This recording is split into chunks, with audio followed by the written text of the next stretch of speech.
Olá, meu nome é Emílio Zagaia, à direita o Marcelo, à esquerda o Fabrício, à esquerda na ponta o Fabrício. Nós somos o canal Zoe, a vida é hoje. Nós estamos estreando hoje um podcast, cada dia é um dia. E a primeira entrevistada é a Beatriz Moreira, mãe do Pedro Lucas. A Beatriz chegou no canal por o Fabrício. Isso mesmo, a Beatriz eu encontrei ela, conheci ela numa festa e devido a uma situação lá começamos a conversar sobre autismo. Ela disse que ela tinha um filho autista, na época chamava Severo. Severo. Né? E aquilo para mim foi bem curioso, quando eu fiquei sabendo do drama real, né, que ela passava todos os dias, daí eu sugeri de fazermos então um documentário para ela, que está no nosso canal, lá no Zoe a Vida é Hoje. Isso. Tá, Beatriz, tudo bem? Tudo bem. Conta pra gente, como que foi? Bom, quando eu conheci vocês, eu estava vivendo um momento muito difícil com meu filho, né? O Pedro, ele entrou na puberdade e nessa puberdade ele teve um estirão do crescimento. Hoje, meu filho, para você ter uma ideia, 16 anos, ele tem 1,96 m. Nossa. Então, você imagina, no auge da pandemia, cessou todos os atendimentos clínicos que ele fazia particular, que eu conseguia pagar para ele alguma coisa, e via SUS e escola. Então, ele ficou sem atendimento nenhum. Então, houve uma grande regressão dele nesse momento. E eu tive que entrar na justiça para pleitear os atendimentos para ele, ainda que no auge da pandemia. Só que o que aconteceu? Eu não tinha provas das limitações que o meu filho vivia. Por quê?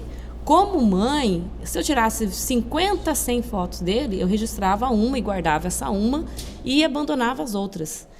E eu tive que resgatar essas outras. Então, como eu não tinha, eu tive que esperar os momentos ruins e ir registrando esses momentos ruins para que eu tivesse conteúdo cabal para ter prova de que a minha situação e a situação do meu filho e da família era uma situação que a gente precisava da intervenção judicial, né? Porque era complicado o dia a dia na sua casa, né? Bom, vamos colocar aí. O Pedro tem 16 anos. É uma gravidez gemelar. Vocês podem lá olhar nos 3 capítulos, né, que a gente fez do canal Zoe, para a gente não ficar detalhando novamente a mesma coisa. Mas, assim, dessa gravidez gemelar foi tudo bem, sem vícios, não tive problema nenhum na gravidez. Tive 2, a minha filha com 9 anos teve câncer, mas o Pedro já nasceu autista, né? Você não adquire, você nasce autista. E o Pedro sempre foi um autista muito difícil. Mas até eu entender que o Pedro era muito difícil, demorou. Por quê? Enquanto mãe, eu fui me adaptando de tal forma que a minha rotina dita normal é muito longe do que é normal para vocês. Então, o que aconteceu? Eu fui me adaptando, e aquela coisa agressiva dele, para mim, foi se tornando normal, a ponto de eu não mais aguentar, no sentido de estrutura física e não só psicológica, porque ele foi crescendo. Que você segurar uma criança de 3, 5, 6, 7, 10 anos é uma coisa.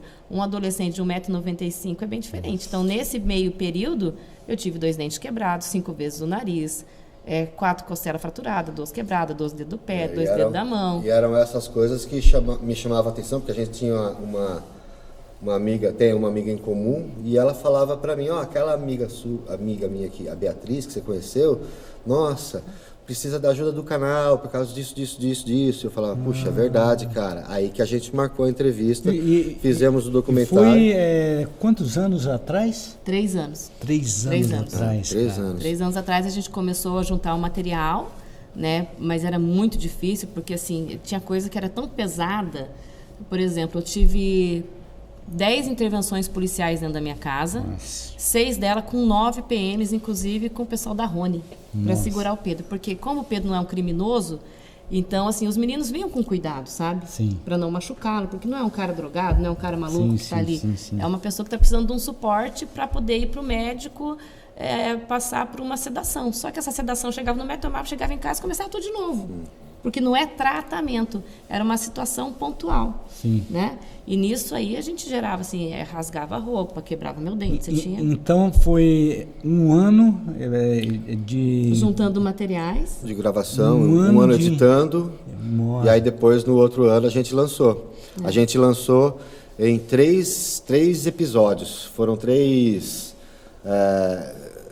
episódios de uma minissérie, né? Você pode olhar aí numa das playlists do nosso canal que você vai encontrar o documentário inteiro.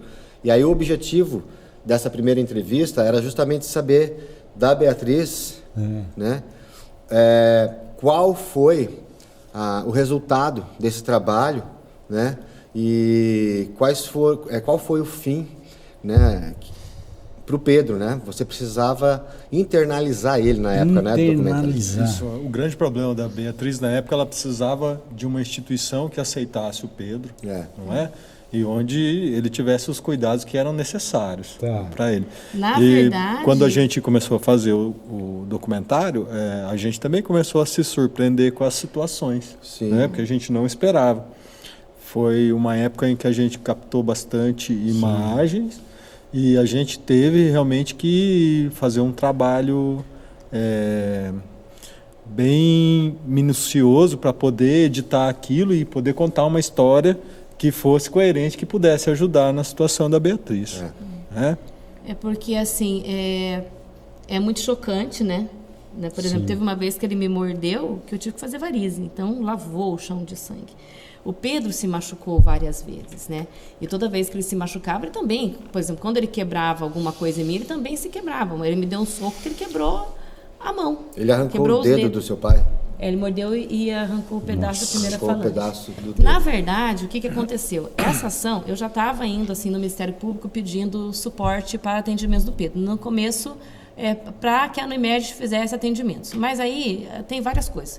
Uma coisa é você não ter o serviço, outra coisa é você não ter quem queira atender, e outra coisa é você ter o serviço, ter quem queira atender, mas a pessoa também às vezes não tem competência.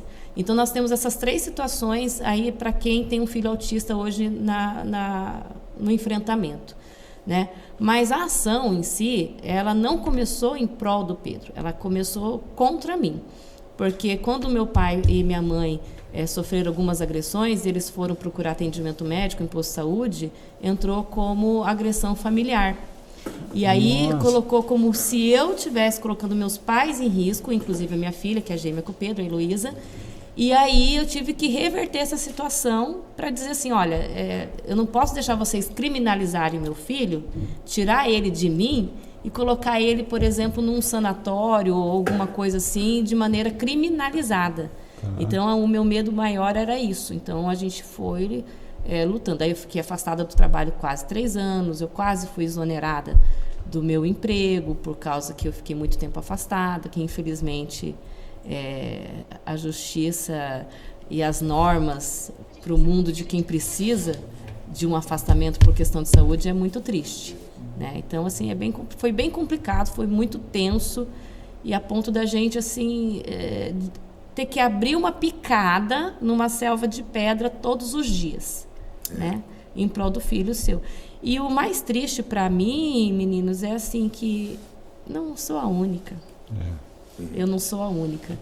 Mas, assim, não existe também, dentro do mundo autista, com as famílias, uma coesão entre as famílias, né? Tem gente que, às vezes, usa do filho de subterfúgio para se promover.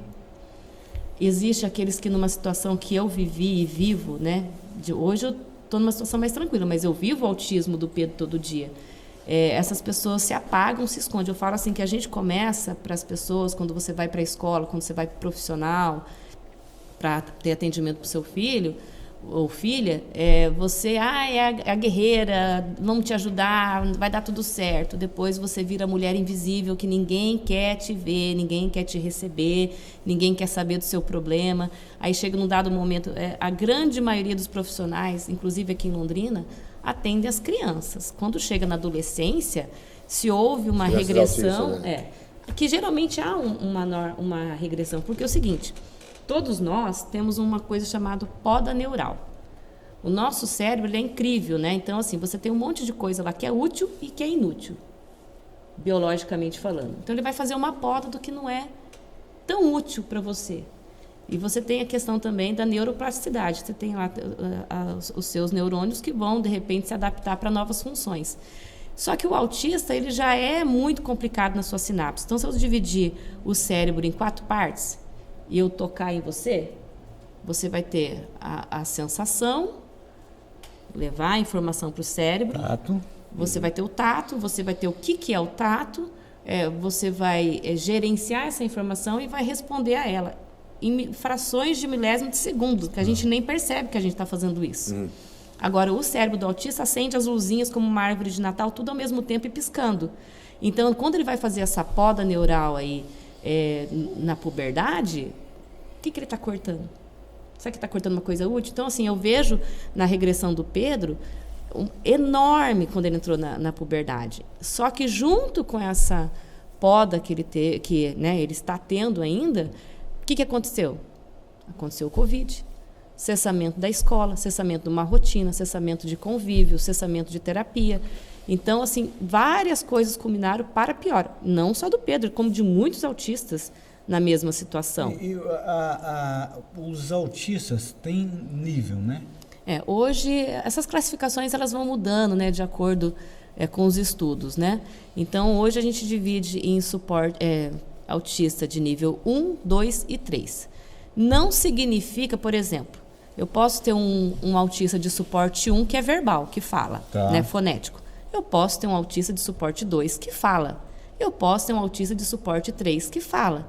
O que a gente vai verificar é o grau de dependência que ele tem para sobreviver, para se situar dentro de si mesmo e na sociedade. Né? Então, por exemplo, o Pedro ele não tinha um convívio social nem dentro de casa. Eu tive que dividir minha casa, ficar ali cuidando dele, apanhando dele, ele se machucando, correndo risco, até de morrer, numa situação assim, de pular, cair, se machucar, e de separar da própria família. Então, assim, o que é essa socialização? As pessoas têm que entender que socialização é o indivíduo estar inserido dentro do seu meio da melhor forma possível. A partir do momento que ele está inserido dentro da família e a própria família tem que separar a casa para poder sobreviver sem risco no dia a dia, já não há uma socialização. É igual eu querer... Eu não acredito, por exemplo, nessa questão escolar que a gente vive hoje. Eu acredito na clínica escola. Porque o autista ficar 4 horas... Imagina, uma criança que não é verbal. Por exemplo, vou dar um exemplo.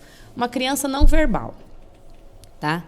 Ficar no meio de outras crianças da mesma idade que estão fazendo outras atividades que ele não. Porque ele não acompanha. Então, ele vai fazer o que ele consegue. 4 horas dentro de uma sala de aula? Não tem como.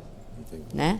Sem fazer uma terapia, porque a grande maioria os pais, às vezes, não conseguem, não levam, ou por falta de acesso, ou às vezes por ignorância de não saber procurar, ou às vezes até por negligência. Então, a escola não é um lugar para você deixar o seu filho, ela tem que ser uma coisa que vai somar para o seu filho.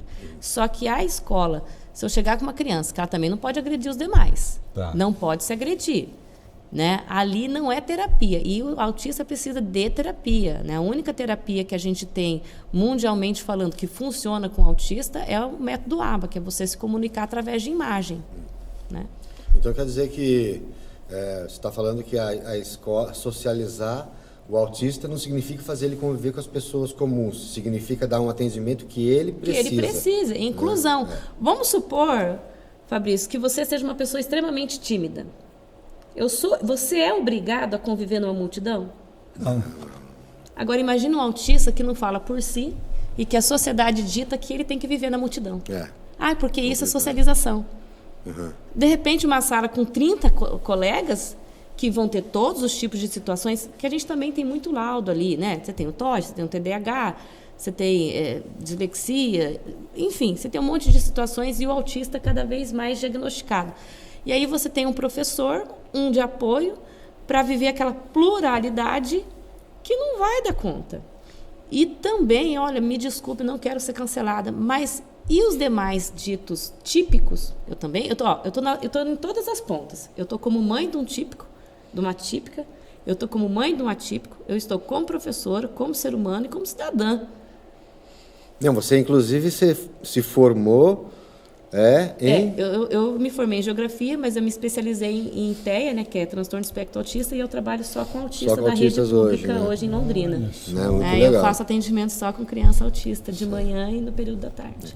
Mas, Beatriz, é assim, beleza, surgiu, nasceu, a gente lançou aquele documentário que teve o objetivo de explicar o seu drama. Para quem quisesse ajudar, para quem precisasse conhecer melhor para tomar uma decisão, como no caso, de repente, alguma questão jurídica e tal, explica para nós, então, como que foi esse processo. Agora, aí você foi atrás de ajuda. Como você disse, ele tem que ser internalizado, ou seja, está dentro de uma clínica, escola e tal. Institucionalização. Bom, a primeira coisa foi trazer visibilidade. Por quê? Quando a opinião pública ela vem à tona, há um olhar diferente, né? Porque por mais que eu tenha colocado dentro do processo a reportagem e outras tantas situações que a gente vivenciou, a partir do momento que há uma opinião pública ali se fazendo parecer, a coisa começou a andar, porque esse processo levou mais de 3 anos. Então, esse processo, em mais de 3 anos, a gente sofreu situações, e o Pedro também, eu digo assim, a gente sofreu por consequência do descaso que havia com ele, né? E aí ele sofria e quem que eu vou agredir? Para quem que eu vou pedir socorro? Para a família. Então a gente que sofria junto com ele aquilo que estava acontecendo. Então a opinião pública trouxe sim um alento no sentido de você da gente conseguir ser visibilizado, né? Trouxe visível a situação. O que aconteceu? No primeiro momento, questionamento. Vamos proporcionar atendimento para o Pedro domiciliar. Ninguém quis. Né? Qual é o valor? Quem é que tem que atender? Você precisa voltar a trabalhar, você tem que sustentar seu filho. O enfermeiro que precisa cuidar dele tem que ser um cara que joga basquete e faz academia. Tem que ser. O Pedro, quando ele internou dia 18 de julho do ano passado, 2023, numa instituição, né, numa clínica terapêutica. Isso foi o resultado de todo o seu trabalho, né? Então, deixa eu só voltar um pouquinho. Então, a gente entrou nesse processo, levou 3 anos e pouquinho, né, quase 4 anos esse processo, que a princípio ele era um processo que começou contra mim, como mãe, que não estava gerenciando o seu filho e a família. E aí fui falar, olha, mas como que eu vou gerenciar, sendo que eu moro com a minha família, e o Pedro é a minha família, e eu não tenho culpa se ele é autista, tampouco se não tem atendimento no SUS. Mas e particular, o que você já pagou? Eu paguei tudo que eu tinha, não tem mais nada, né, financeiramente falando. O que eu pude fazer, eu fiz.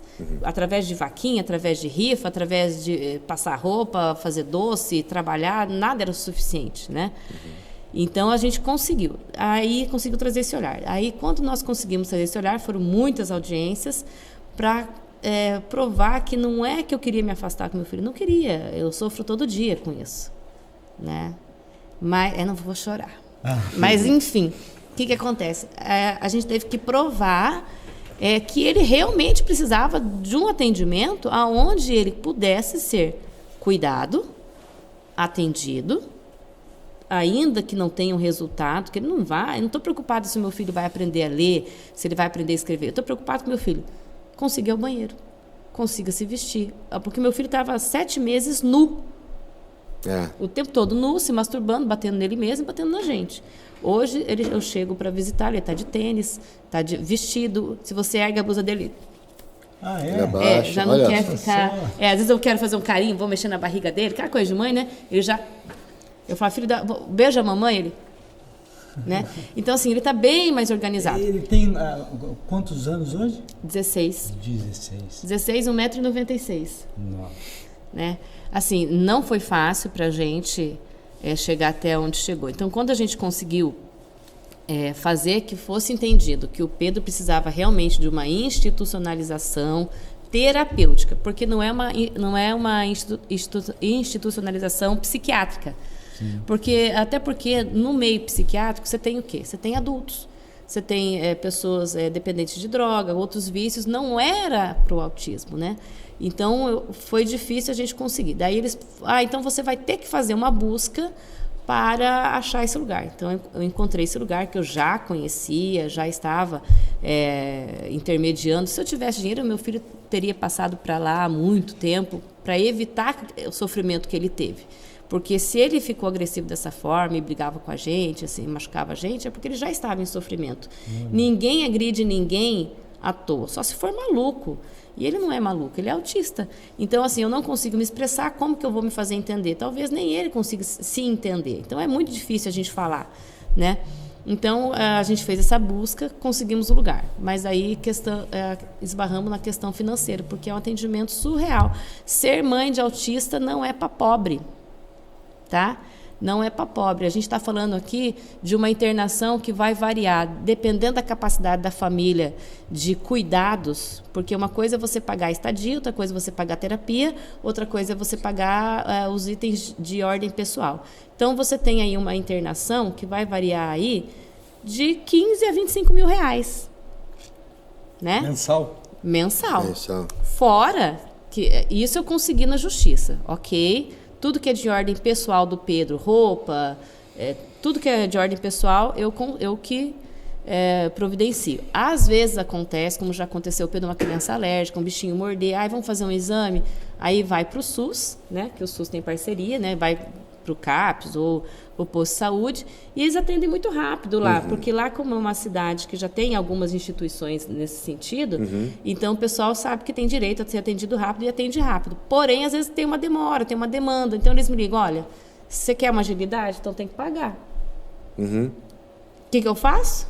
Eu vou pagar. Sim, claro. Eu ligo para as amigas, faço uma vaquinha, faço porque eu cheguei a um ponto assim que eu não tenho mais autoestima e não tenho vergonha. Se for para o Pedro e para a Luísa, eu faço qualquer negócio, entendeu? Claro. Se for lícito, eu estou fazendo. Você vende os doces. Gente, eu preciso vender 20 vidros de doce, que eu preciso pagar um negócio. E a gente tem que sensibilizar. A gente tenta fazer uma troca e viver do próprio trabalho, mas não dá. E aí, fora isso, eu tenho a despesa que já está na justiça, mas não liberaram até hoje, até não entendemos por quê, mas a gente sempre está questionando. Eu tenho que ir para lá, né? Eu vou mensalmente para lá. Então, eu tenho gasto de ir para lá em torno de 800, 900 reais com locomoção. Calma lá, deixa eu ver se eu entendi. No teu processo tá... Tem esse pedido. O pedido, o juiz, ele determinou, ele pediu... É assim, vamos colocar lá. Então, a gente fez todo o documentário, apresentamos, nos ajudou e a gente conseguiu provar por A mais B. Foi feita uma reunião com mais de 40 profissionais que atenderam o Pedro desde que nasceu até então, falando, olha, realmente a situação do Pedro migra para uma institucionalização terapêutica, porque não é deixar ele lá, é ele fazer porque todo mundo pode melhorar. Tá, quando a gente conseguiu chegar nesse denominador aí, a gente teve a dificuldade de achar um local. É a única no Brasil que tem esse perfil. Porque ele tem que ser para adolescente, porque ele não é adulto. Tem algumas para adulto, tem algumas que é só dia, mas no Paraná nós não temos nada semelhante. Nada semelhante. Então, quando a gente conseguiu, então tá, vamos lá. Conseguimos, aí há uma concordância dentro da justiça, da vara da infância e tudo mais, para que isso acontecesse. Mas aí nós tivemos que entrar com outro processo, dentro do próprio processo, para o custeio. Quem vai custear? É plano de saúde, é município, é estado, é consórcio. Eu não tenho condições. Então, daí teve mais uma demora, por quê? Chegamos na conclusão.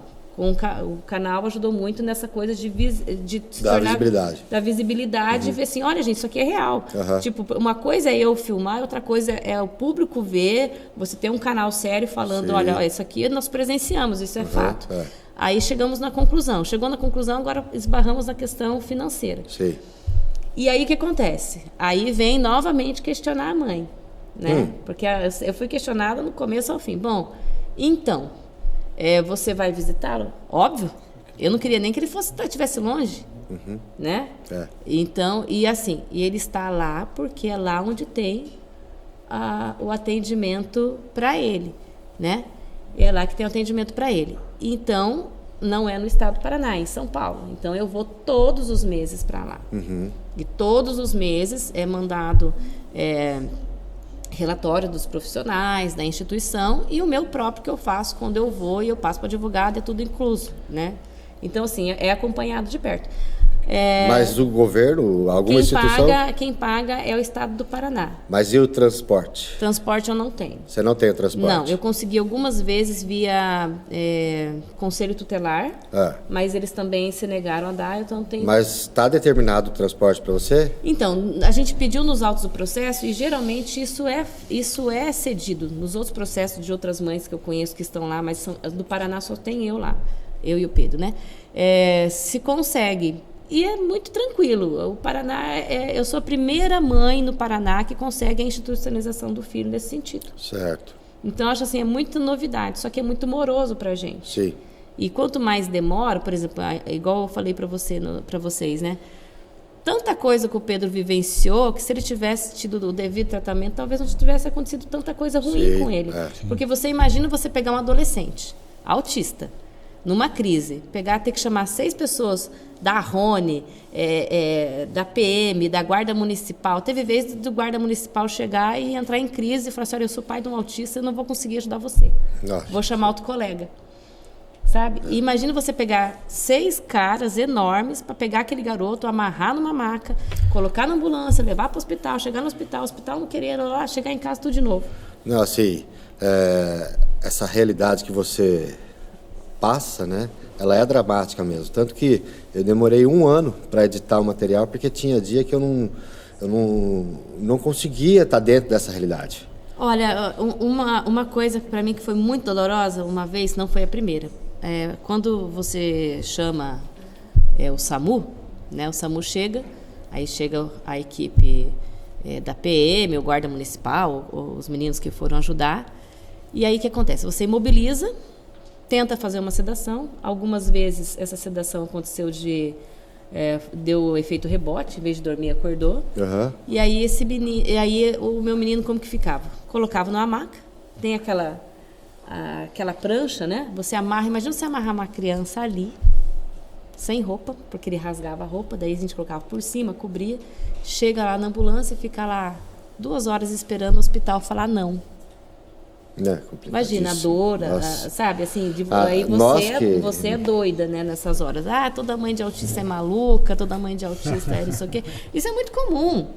Isso é muito comum, sabe? Por quê? Porque a gente cansa. A gente se destrói. Limite, né? Sabe aquela frase que as pessoas, quando você encontra uma pessoa mais velha, você fala assim, nossa, você tá inteira. A gente não tá inteiro mais, a gente tá E na cabeça das pessoas, se você às vezes se desespera e se pronuncia de uma forma mais enérgica, ele tá fora do prumo. Mas ninguém tá dentro da pessoa, né? Você tá rude, você não pode se desestabilizar. E você não pode ser ignorante, no sentido de você tem que saber os seus direitos. Sim. Né? Você tem que saber os seus direitos, você tem que saber se colocar, você tem que forçar um atendimento que é de direito. Sim. Uma agilidade que é de direito. Então, é tudo muito dolorido pra gente. É muito doloroso você ter que tudo ser muito de forma enérgica, muito de forma judicial, você tem que estar pagando advogado, você tem que estar... Porque às vezes não funciona o que o Estado... Às vezes não funciona. Não funciona. O direito existe, né? Mas você tem que correr atrás, mas tem que correr igual atleta, né? Porque... E a gente que é mãe, você não pode adoecer. O meu pai falava para mim assim, eu infartei uma vez e teve um pré-infarto uma segunda vez. Meu pai falava assim, Beatriz, você não pode morrer, minha filha, porque a tua herança ninguém quer. Não no sentido que ele não queira meu filho, mas no sentido que meu pai tem 74 anos. Então, meu pai já não estava aguentando mais. Tanto que, o que aconteceu? Teve toda essa situação aí, né, que a gente falou, né, da visibilidade, chegar no denominador comum, achar a instituição, e aí começamos na questão de quem vai pagar. O Pedro agrediu meu pai. Nessa agressão, meu pai quase desmaiou, poderia ter acontecido pior, só estava eu e meu pai naquele momento em casa. E aí, nessa situação, a gente teve o apoio do CAPS, né, que já estava atendendo o Pedro há um tempo. Foi chamado o socorro e ele foi encaminhado para o Zona Sul. E lá não quiseram o Pedro. Ele já tinha passado por uma internação de um dia, uma noite, para fazer check-ups. Eles não quiseram o Pedro. Não quiseram? Não quiseram o Pedro. Falaram, olha, aqui não é lugar para ele. Para mim, isso aí eu não quis. Porque quando você chega doente num lugar, você fica até no corredor, né? Mas tudo bem, eu entendo. Eu entendo que Deus age sempre certo, a gente quer errado.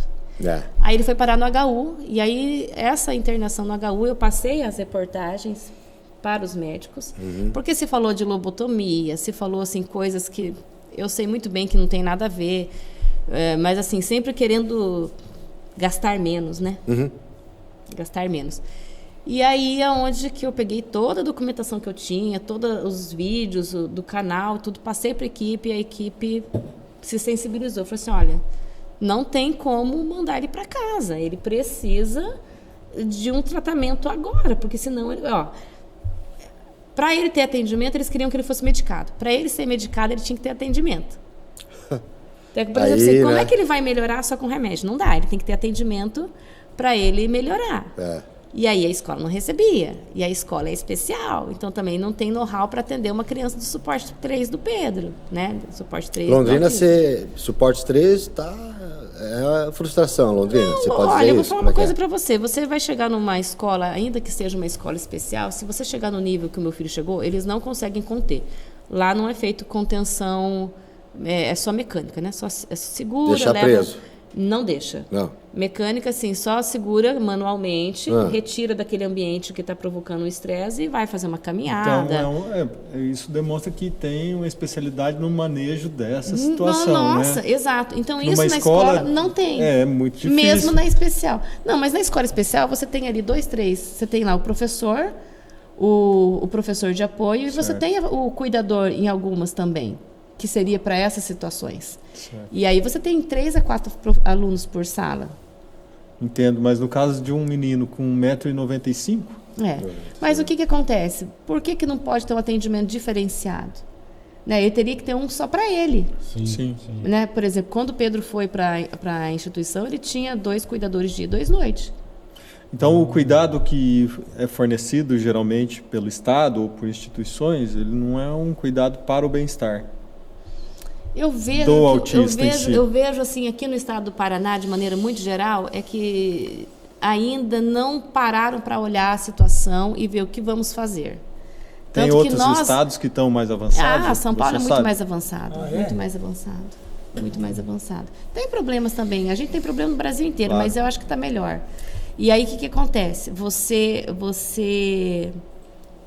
Muitas mães entram para essa coisa de você institucionalizar, sempre certo. É particular, sempre particular, só que o Estado não tem essa coisa de se negar, né? As prefeituras do interior de São Paulo, Minas, que eu conheço o pessoal, não questionam, falam assim, não, ou é matar ou morrer, o que vai acontecer com essa família? Por exemplo, vamos supor, eu vou citar um caso, a criança perdeu o pai e a mãe na pandemia, mesma situação do Pedro, 20 e poucos anos, mesma situação. Quem é que fica? Algum parente quer assumir para poder ganhar o LOAS de um salário mínimo? Só o que ele vai quebrar na tua casa durante a semana dá mais que um salário mínimo. E você não vai poder trabalhar, então você não vai ter um salário a mais na sua casa, na sua renda. Você vai ter uma despesa a mais. Quem é que quer? Se você não amar... O Wilson, um colega aí, pai de autista, ele fala o seguinte, quem ama um, ama todos. Mas quem não ama um, não ama nenhum. Tá? Porque você se dedica 100%, você não tem vida. Eu falar para vocês hoje, assim, que eu não tinha roupa nem para trabalhar. Não tinha roupa nem para trabalhar. Que uma vez eu saí na rua, uma amiga minha falou assim, você virou mendiga, pelo amor de Deus, o que está acontecendo com você? Porque você não tem vida nenhuma, você vive unicamente para aquele filho. Até os outros filhos, o pai, a mãe, todo mundo fica em 50º plano. Esse foi um dos dramas seu também com a sua outra filha, né? Sim, hoje nós estamos tendo um resgate. Hoje eu estou tendo um resgate de emprego, um resgate de mim como ser humano, além da maternidade, como profissional, como filha, como do meu pai e da minha mãe, como irmã, como amiga e como mãe da Heloísa. E a Heloísa, como que ela lidou com isso? Muito difícil, né? Você fala assim da internação para cá? Gente, lá em casa tá todo mundo na base do remedinho, viu? Remedinho e terapia. Eu só não vou na terapia porque eu não tenho tempo, porque eu voltei a trabalhar e para reorganizar a minha vida. Então, eu trabalho de manhã e de tarde com criança especial, autista especificamente, na escola pública. A Heloísa, a gente melhorou bastante, faz terapia, minha mãe faz terapia, meu pai faz terapia, todo mundo toma uns remedinhos, sabe? Que só florais não dá conta. Todo mundo lá em casa tem depressão. todo mundo. Todo mundo. Laudo de depressão para todos nós. E o Pedro está há quanto tempo? Foi dia 18 de julho do ano passado que ele... Não faz um ano ainda. Não. E o que você pode falar assim para nós? Porque o teu sonho na época da gravação do documentário era: eu preciso institucionalizar ele, porque lá ele vai ter atendimento médico, pedagógico, tudo. Como que foi essa evolução? A realidade da gente muda de uma tal forma, porque assim, não é o sonho para nenhuma mãe isso aí, ficar longe do filho. E a gente sabe que, assim, por mais que lá seja um bom lugar, nunca já vai substituir a minha companhia. E eu sei disso, e o Pedro sabe disso. Eu emagreci horrores nesse processo, ele também. Tanto que ele começou a suplementar, ganhou peso, está melhor. Mas veja, o Pedro ficava... eu cheguei a um ponto, assim, a gente se sente tão incompetente porque a gente não dá conta, sabe? Então, hoje o Pedro fica vestido. Ele tem uma certa resistência em sentar em cadeira, então ele tem um sofazinho, né? Até onde ele vai comer, né? Parece que aqueles filminhos, tem um sofazinho sem a mesinha. E está comendo sozinho, a maioria das vezes, com uma certa dificuldade, porque não tem coordenação motora fina. Fica vestido, você fala assim, vamos tomar banho? Ele já sai do ambiente, vai para o quarto dele, porque no quarto dele tem um banheiro. Nossa. Então, lá funciona assim, todos os dias tem terapia, né? Os cuidadores são todos homens, né? Que vai fazer o banho, corte de cabelo, porque tudo isso eu que fazia sozinha. Sim. Cortar cabelo. Hoje, tudo isso é feito com os meninos lá. Então, toma banho, corte de cabelo, tem café da manhã, lanche, aí almoço, lanche, janta, ceia. E de manhã eles têm fisioterapeuta, tem educadora física, tem até cavalo lá, tem piscina, faz a hidroterapia, também tem a recreação, tem a psicóloga, psicopedagoga, tem fisioterapeuta, tem também... também tem as meninas da enfermagem, tem a enfermeira que fica durante o dia, a técnica de enfermagem, tem o atendimento lá, semanal do psiquiatra e quinzenal do clínico geral. Maravilha. Então, assim, em termos de saúde, é muito bem assistido. O bem-estar deles está assegurado. Está assegurado, tranquilo. Respeita a individualidade das crianças. Você sabe quantos outros autistas estão nessa Hoje, instituição? com o Pedro ali, porque lá é dividido em 4 partes, né? Separado. Certo. Então, no ambiente que o Pedro fica, na casa 4, são 16 autistas que são autistas de 13 a 18 anos. Certo. Depois de 18... Todo mundo misturado, 1, 2 e 3. O nível? Não, todo mundo ali é suporte 3. Né? Não é uma instituição para suporte 1. Tem alguns que tá no suporte 2, mas assim, crianças que você não tem como conviver sozinho em casa se você não tiver um cuidador junto. Entendo. Tem os meninos que conseguem ir ao banheiro. Você passou uma lista de profissionais aí que estão lá, que é quase o mesmo número de institucionalizados, não é? Eu acho que é mais. Mais, né? Então são mais pessoas que cuidam do que cuidados. Se você for levar em consideração que você tem pessoas da limpeza, porque você tem pessoas da limpeza, você tem pessoas da cozinha, eles levam em consideração o cardápio. Tem nutricionista também, tem nutróloga também. Né? Então leva em consideração o que seu filho gosta de comer para montar o cardápio para todos. Então são 16 institucionalizados. Acho que cuidadores no ambiente que o Pedro fica ali são 30. 30 cuidadores. 30 ou 36. Se a gente Por isso é caro. Mas veja bem, se a gente for mais pensar... gente do que paciente, vamos dizer assim. Qual seria a porcentagem de institucionalizados para pessoas que precisam serem institucionalizados? Olha, eu vou falar uma coisa para você. Diria que é 5% que está lá com cuidado e 95% está sofrendo? E aí, 99 está sofrendo, sabe por quê? 99,9, porque se você for pensar assim, a nível Brasil, eu tenho uma instituição para autista adolescente menino. Eu estou ignorando as meninas, eu estou ignorando a primeira infância, que é até 12 anos. Então você foi muito abençoada, né? Puxa, eu estou ignorando a primeira infância. E assim, para mais velhos, você até tem. Mas aí você tem que ver se você tem a mesma qualidade. Entendo. Sim. Ali é um lugar que eles têm para mais velhos também, mas é uma clínica diferenciada. Entendo. Tanto que eu falei assim, já que nós concordamos, eu também eu quero apitar nesse jogo, porque eu não quero meu filho em qualquer lugar. Claro. Né? Tanto lá eu tenho livre trânsito dentro da clínica, eu vou lá, eu conheço todo mundo lá. Você diria que o Pedro tem agora é justo? Eu não vou dizer que ele é justo, porque justo se tivesse aqui em Londrina perto de mim, para eu poder acessar meu filho. Porque é muito difícil. Certo, concordo com você. Né? Aí você veja, do Paraná só tem eu lá. Quantas pessoas no Paraná não estão na mesma situação? Aqui em Londrina tem uma amiga, que não vou falar quem é, quando ela vai dar banho no filho dela, ela coloca o capacete de moto para não levar uma compulsão. Meu Deus. Sabe? Mas assim, ela hoje não tem o entendimento de que o filho está em sofrimento. Ela não aceitou. E que a família está sofrendo e que aquele ambiente familiar não é bom para ele. Porque se fosse bom para ele tinha parado. Assim como o Pedro parou. Entendo. Entendeu? Então hoje o Pedro, assim, tem alguns rompantes? Tem. Tem alguns rompantes? Tem. Mas assim, se eu trouxer o Pedro para casa, eu não vou fornecer o que ele tem lá nunca. Sim. Nem por meio do SUS aqui, nem por meio da escola e nem por mim mesma. Vai acontecer tudo de novo. As crises de Porque irritação lá, dele, lá as crises tem a enfermeira, né? Elas a enfermeira, reduziram as crises? Sim, quase nunca. Quase não tem mais aquelas crises. Nos 2, 3 primeiros meses tinha. Ó, o que acontece? Tem lá quebrando tudo. Você tem lá a enfermeira. A enfermeira se reporta para o médico imediatamente. Há situações que ele vai para lá. Há situações que você coloca a criança, você pega lá os cuidadores, né? Que você vai fazer, vai segurar, que você não vai amarrar a criança. Não existe isso lá, não se faz.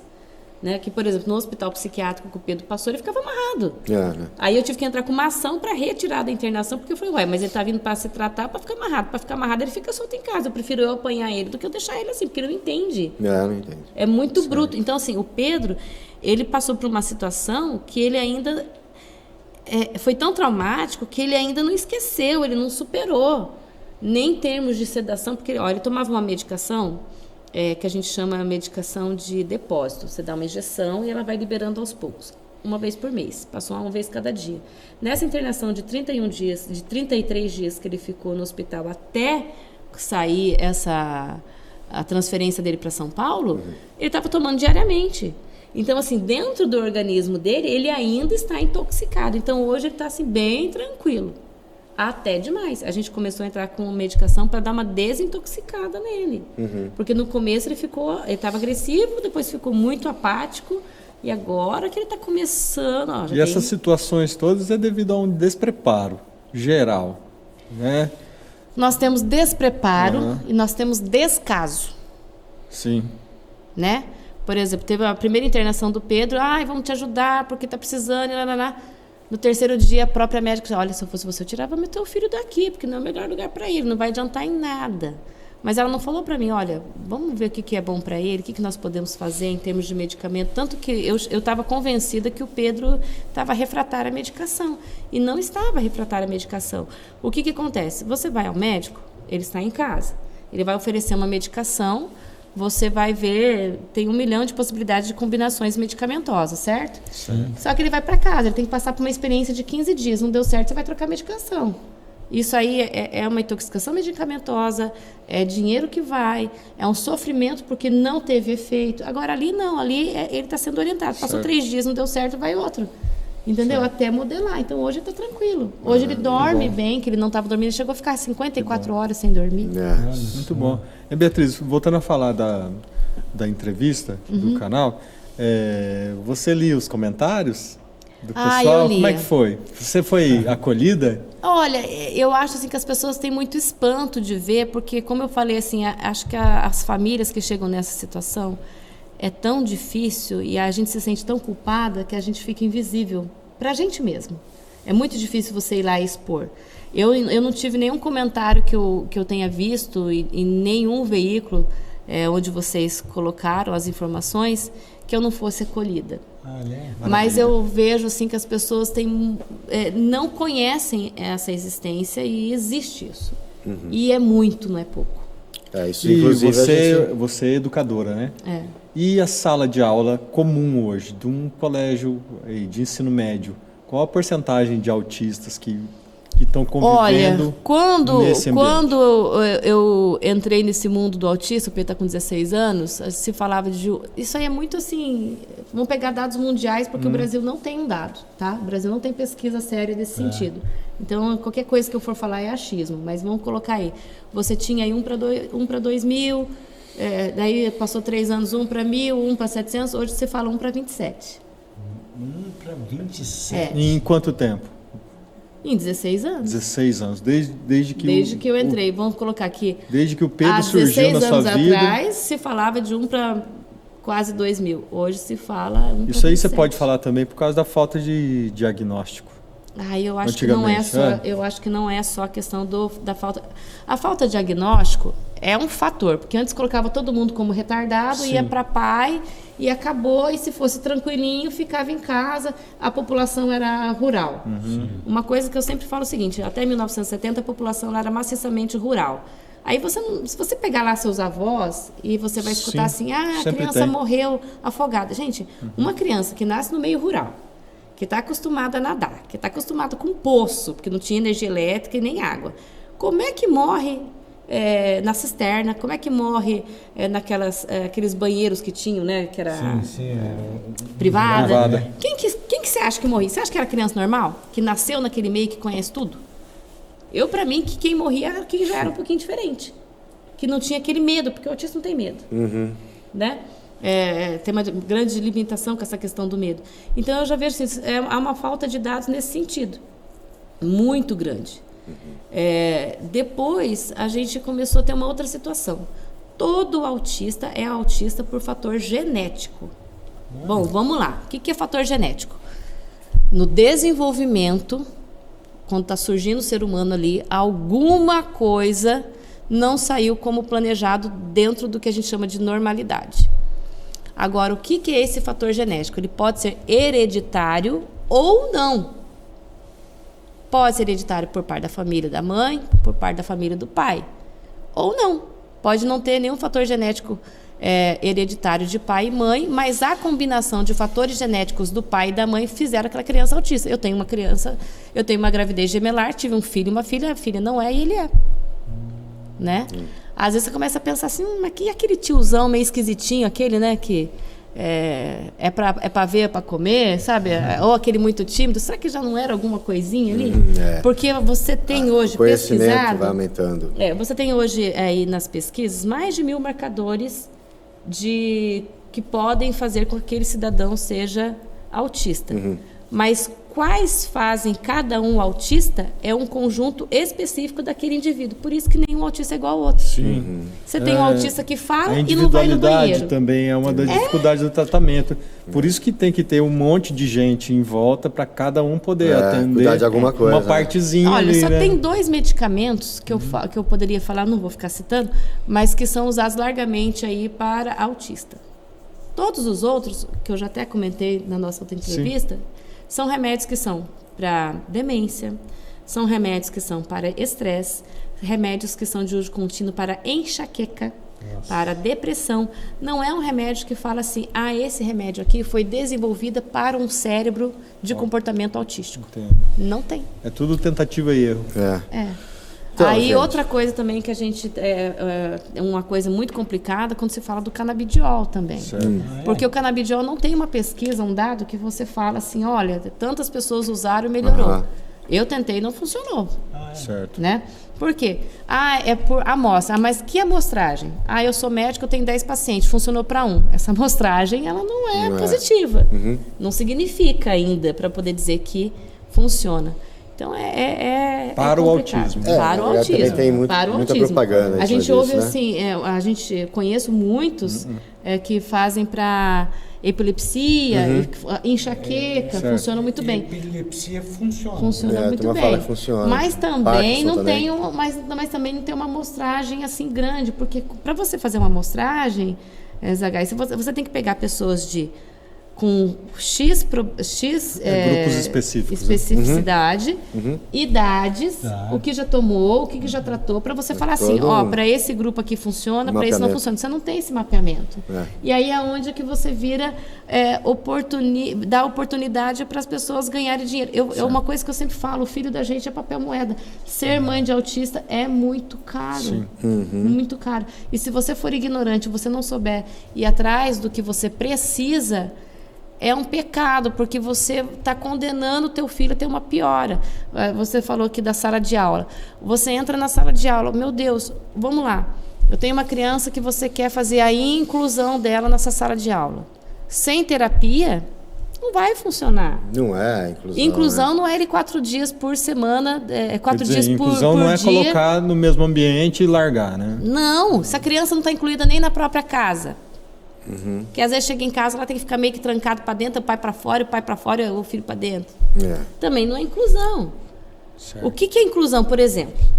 Vamos supor lá, eu tenho uma criança lá, hipoteticamente falando, não é a situação que eu vivo hoje, tá? No meu trabalho. Mas vamos colocar que eu tenho uma criança lá que ela é suporte 3, não faz nenhuma terapia.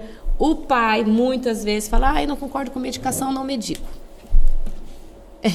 Quem é que está olhando para essa criança? A criança está sofrendo. Tá? Porque se ela entra em crise, ela está sofrendo por alguma coisa. Tá. Aí ela vai para a escola. Ela consegue bater nos colegas, ela consegue se bater, ela não vai ter desenvolvimento. O que seria inclusão para essa criança? Aprender a se comportar diante do barulho, aprender a tolerar o colega e aprender, por exemplo, a comer sentado, com um garfo e faca. E isso a escola não ensina, né? Jamais. Jamais. A gente até tenta, sabe? Mas aí tem que ter uma em casa. E às vezes você não tem em casa. Ou por opção dos pais, porque tem uma linha de raciocínio. Então, assim, é muito difícil, vasto, sabe? Porque né? a gente não tem um parâmetro. A gente não tem um parâmetro, na verdade, para falar assim, isso aqui todo mundo que tem esse comportamento é suporte 1, que também tem características do suporte 1 que está navegando no 2, está no 2, pode ir para o 3, e você não tem qual que é o atendimento para um autista hoje, suporte 1, 2 e 3? Não tem um padrão, né? É um desafio. Não tem protocolo. Esse assunto é um assunto vasto. E assim, está acabando o nosso tempo. Isso. E eu acho que a Beatriz ela pode voltar várias vezes para continuarmos o assunto, porque ele não tem fim, esse assunto. Sabe? Era bacana também a gente agendar mais um encontro para você também dar o caminho das pedras para as outras mães. Sim. Sabe? Que eu acho que isso é muito relevante. Importante, porque... Sim, porque ainda mais você falou que... Na verdade, uma incógnita. A única paranaense que conseguiu isso lá, né? Então, assim... É um tema delicado, complexo, e que a gente do canal fica feliz por ter ajudado, né? Isso que eu ia falar. O canal fica muito satisfeito de ter participado desse pedaço da solução da situação do Pedro, sabe? A gente fica muito feliz de saber que aí há alguns meses a sua família está buscando a voltar à normalidade, por mais que seja com remedinho, como você está falando, mas assim, como vai passando o tempo... a gente vê que você abdicou do convívio do filho para a melhora dele, para a família se reequilibrar. Então, a gente é muito grato por você ter aceitado participar do canal e contado a sua história. A sua opinião do canal? Do canal? Puxa, que maravilha, porque foi maravilhoso no sentido assim, porque eu nunca tive vergonha da minha história, nunca vou ter. Nunca vou deixar de falar. Sempre que alguém me questionar, eu não tenho pudor nenhum de contar, porque é muito difícil. Nunca apanhei do meu pai, imagina apanhar do filho, né? E não é para mim a alegria dizer que ele está longe de mim, é uma tristeza, né? Até eu nem poderia me mudar para lá, para você ter uma ideia, porque quem paga é o Estado do Paraná. Se eu me torno cidadã de São Paulo, quem é que vai bancar meu filho? Então tem vários entraves. E eu gostaria assim que as famílias saíssem da invisibilidade, porque eu conheço vários casos aqui em Londrina, eu sei que eu não sou a única, infelizmente, é uma coisa crescente. Se você tratar, pode ser que melhore, se você não tratar, vai piorar. Então é uma caixinha de surpresa, a gente não sabe o que fazer, é muito complicado, mas a gente tem que cuidar também do cuidador. Eu vejo assim que as famílias elas se anulam, e às vezes elas se penitenciam porque elas se sentem culpadas, né? E há uma falta também de coesão dentro do próprio grupo, assim, sabe? Eu converso com quem me procura, Porque, às vezes, uma mãe que tem um filho suporte 1 não é solidária com quem tem um filho suporte 2 ou 3, porque não entende a realidade que a gente vive. E quem tem condições financeiras para delegar tratamento também não entende por que aquela mãe que, de repente, não é ignorante como eu, mas não tem dinheiro, não foi, fez aquilo. Então, assim, é muito fácil questionar o outro sem estar no lugar do outro, né? Então, eu acho que a nossa maior dificuldade, meninos, é o seguinte: o canal trouxe uma visibilidade porque eu fui lá e me expus com vocês, né? E para o mundo. Mas a gente não consegue fazer uma passeata de mães, porque as mães estão cuidando do filho lá em casa. Os professores estão na sala de aula, os médicos estão clinicando, os vários profissionais estão trabalhando. Então, quando você vai fazer uma militância, ela é vazia. Então, ela é muito online. silencioso. E a gente tem aquela visão romântica ainda daquele autista legal, superdotado, o Rayman. Agora tem um autista aí super bacana, o Ricardo. E aí dá a impressão assim que, então a mãe fez tudo, deu certo. Eu também fiz tudo, só que não deu. Foi um outro caso. Eu fiz tudo que eu poderia. Mas assim, não significa que ela não tenha sofrido. Sim. Não significa que ela não passe ou não tenha passado, porque também tem dias ruins. Né? Certo. É bem difícil. Muito obrigado por você, né, ter exposto pra gente. Nós estamos abertos para o que você, a sua família, necessitar. Poder dar voz para a luta, né? Também a gente abre aqui o canal para outras mães, né, que também queiram compartilhar suas histórias, né? De repente também precisa dessa visibilidade para ajudar em alguma coisa. A gente está aqui para fazer esse serviço social, porque o intuito do canal é justamente passar mensagens positivas. Né? Mensagens que sejam úteis para as pessoas que vivem algum drama, né? No caso do autismo severo, né? Só queria falar para vocês que estão assistindo que, assim, nada saiu como planejado. Nada saiu como planejado, não era isso que eu queria para ele, nem para mim. Todo dia eu chego em casa, eu sinto falta dele. Tem roupa dele que eu não lavei até hoje, para não perder o cheirinho dele ali comigo. E se eu coloquei ele lá, se eu deixei ele para lá, foi para que fosse pro bem dele, porque pro meu bem não é. Eu tô mal pra caramba, meu pai, minha mãe, nossa... A gente fica assim, sabe? Minha mãe teve um episódio de perda de memória, de tão estressada que ficou com a situação. Então, assim, até hoje eu sinto o julgamento, tipo assim, você se livrou do filho, você voltou a trabalhar, mas não vê que a gente emagreceu de tristeza, que a gente trabalha porque precisa pagar a conta, né? Que tudo que eu ganho eu gasto com ele, não. Eu gasto quase 1.000 de passagem, mais estadia, né? Então, assim, mas se você está nessa situação que eu passei, é fácil de você me localizar nas redes sociais se você quiser falar comigo, porque a gente tem que pensar nele. Porque se ele não está feliz com a gente não pode ser egoísta de deixar ele se matar dentro de casa, porque a gente não consegue cuidar sozinha. Então, às vezes, a gente tem que entender que a gente não tem certas competências, né? Então, eu encaro o Pedro da seguinte forma, que ele foi morar fora como um estudante, como todos os outros, e todo mês eu vou lá ver. Eu fico uma semana lá e 3 aqui. E assim eu tenho feito. E assim eu vou fazer enquanto eu estiver viva. Se um dia o Paraná conseguir trazer alguma coisa para Londrina, eu terei prazer em trazer ele ficar perto de mim. Ou se eu puder ter uma licença do Estado do Paraná para que eu possa morar lá e eles continuarem, né, pagando o tratamento dele, também irei para lá. Né? Mas a gente vive um dia de cada vez, como sempre. Um dia de cada vez. Cada dia é um dia. Cada dia é um dia. Cada dia é um dia. Cada dia é um dia. Muito obrigado. Obrigado. De nada. Obrigado, Beatriz.